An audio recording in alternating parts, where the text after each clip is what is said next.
Assalamualaikum warahmatullahi wabarakatuh. Perkenalkan, nama saya Dwiki Arisa Putra, alumni tahun 2017, MAN 2 Ponorogo. Dulu saya di MAN 2 pernah mengikuti organisasi OSIS dan juga ekstrakurikuler musik.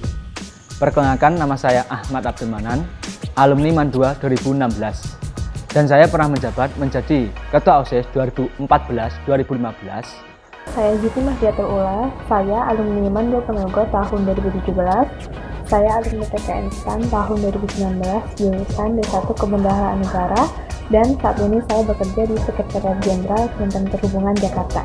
Perkenalkan, saya Ahmad Damar Samlani, biasa dipanggil Damar. Saya alumni dari MAN 2 Ponorogo angkatan 2017.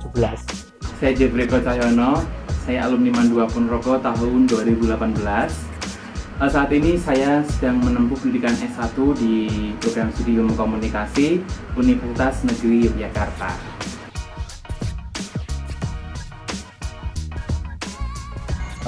Untuk pengalaman di kampus itu sangat luar biasa bagi saya.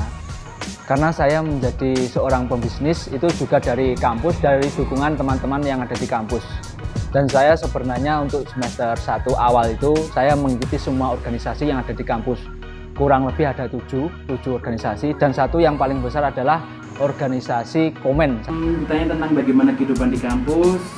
Kehidupan di kampus sangat beragam sekali, sangat berbeda sekali dengan kehidupan saat kita SMA tentunya ya.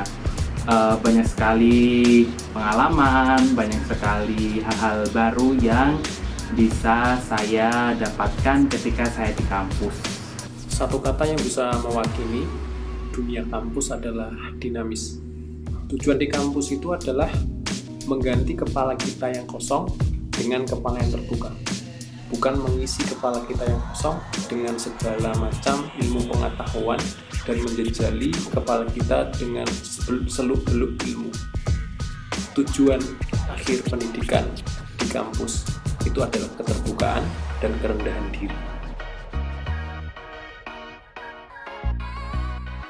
Semenjak kuliah jadi ngerasa lebih yang pertama mandiri, kedua itu tanggung jawab mandiri karena kita kan merantau dan jauh dari orang tua, jadi otomatis semuanya dikerjakan secara sendiri kan. Yang kedua tanggung jawab, karena di kuliah itu nggak ada yang namanya dosen mencari mahasiswa, jadi mahasiswa harus proaktif di perkuliahan. Nah, dari situlah kalian akan terbentuk rasa tanggung jawab tersebut. Perubahan yang pertama tentu mindset atau pemikiran. Yang kedua, karena saya berkuliah di UIN, saya semakin menyadari bahwa sesungguhnya ilmu pengetahuan itu juga harus diimbangi dengan agama. Karena ilmu tanpa agama itu sama saja bohong, dan agama tanpa ilmu itu sama saja kosong. Saya rasa banyak sekali permasalahan, banyak sekali dinamika yang kiranya itu harus kita selesaikan sendiri. Saya rasa seperti itu. Kalau dulu kita masih tataran SMA, tataran madrasah atau mungkin saya di MAN 2 dulu, mungkin kita masih sering dibantu guru kita, sering dibantu mungkin kawan-kawan kita untuk ya kita bekerja sama. Tapi kalau mungkin kita masuk di wilayah mahasiswa atau di tataran kampus, pertama yang menjadi pembeda adalah kita dituntut itu tadi, berbicara mengenai tanggung jawab dan juga komitmen. Kita dituntut untuk cepat mengambil keputusan, kita dituntut untuk bisa menyelesaikan urusan itu secara pribadi, secara mandiri. Tapi kiranya kita juga perlu diskusi dengan kawan-kawan ataupun dosen-dosen kita, karena yang jelas di kampus sangat beda. Perubahan yang paling kentara itu adalah perubahan pola pikir, di mana kita di sini di kampus itu akan dipaksa untuk berpikir secara komprehensif atau helikopter view. Banyak perspektif yang tidak bisa kita nilai dengan pola benar dan salah. Jadi dengan belajar di kampus kita akan semakin belajar untuk menghargai pendapat orang lain, untuk kemudian bisa menerima pendapat masukan orang lain, dan juga bagaimana mengkomunikasikan saran dan kritik dengan sebaik-baik bahasa. Menurut saya pribadi, itu setiap orang kan mempunyai pembagian waktu sendiri-sendiri.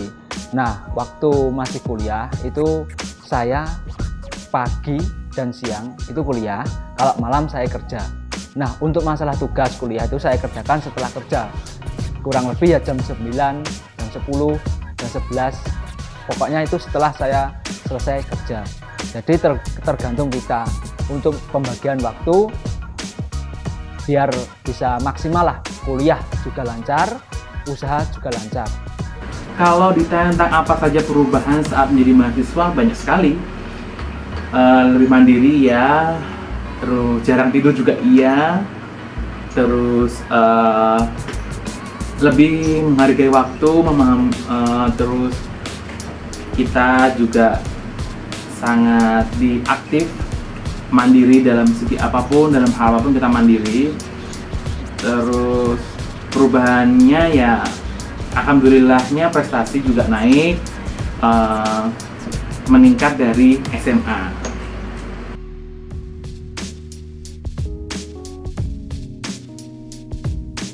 Jika bicara tentang pengalaman menarik, yang jelas mungkin ini menjadi permasalahan atau problematika siswa kelas 12 yang akan lulus. Kita mau kemana? Ya, kita mau kemana? Kita mau menjadi mahasiswa atau mungkin kita mau menjadi pekerja. Gitu.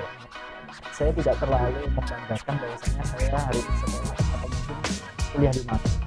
Tapi yang benar-benar patut kita banggakan adalah kita mampu berprestasi seperti apa di kampus kita masing-masing. Karena jangan sampai ada konteks berlindung di nama mater kita, tapi berlindunglah di nama besar kalian yang mampu berprestasi di kampus kalian masing-masing. Suka duka kuliah itu yang pertama, sukanya banyak teman itu dari berbagai macam daerah, dan tiap kali kita habis libur semester pas kita masuk lagi ntar kita bakal tukeran oleh-oleh. Terus dukanya itu pas harus melihat teman-teman seperjuangan satu-satu gugur karena drop out, ya itu sedihnya sih. Selain itu pengalaman menarik sama kuliah itu bisa ketemu banyak orang-orang penting, bahkan Bu Sri Mulyani, Menteri Keuangan Republik Indonesia, yang 3 kali datang ke kampus. Yang pertama itu waktu ospek, terus yang kedua di Natalis, terus kemarin wisuda itu Bu Menteri juga ikut hadir. Dulu saya di awal semester benar-benar tidak mengetahui apa-apa karena saya harus menyesuaikan di sana pertemanan, lingkungan, dan juga budaya di sana.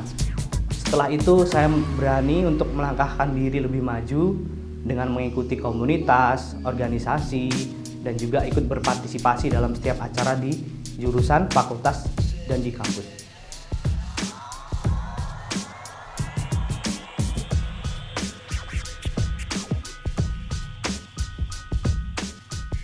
Pesan saya, masalah kuliah, dari pengalaman saya, itu saya inginnya keluar kota.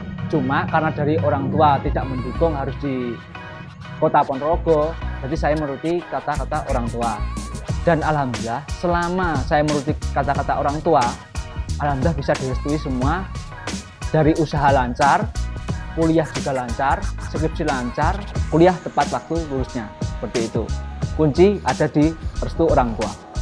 Untuk adik-adik kelas 12, pesan dari saya yang pertama itu, kalian sudah harus tahu kalian itu mau kemana, kalian itu mau jadi apa, rencana kalian ke depan bagaimana, dan niat kalian itu seperti apa.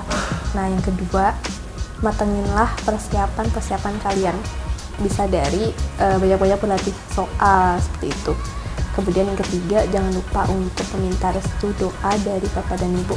Pesan untuk adik-adik kelas 12 ya, yang pada akhirnya memutuskan diri menjadi mahasiswa, kalian harus bekerja lebih keras dari biasanya, bangun lebih pagi dari biasanya, berdoa lebih lama dari biasanya, bersujud lebih panjang dari biasanya, karena ada rintangan yang sangat amat banyak di depan sana ketika melalui proses sebagai mahasiswa. Ingat-ingat satu hal, pesan saya ya, sesuatu hal yang dimulai karena Allah itu pantang untuk diakhiri karena manusia.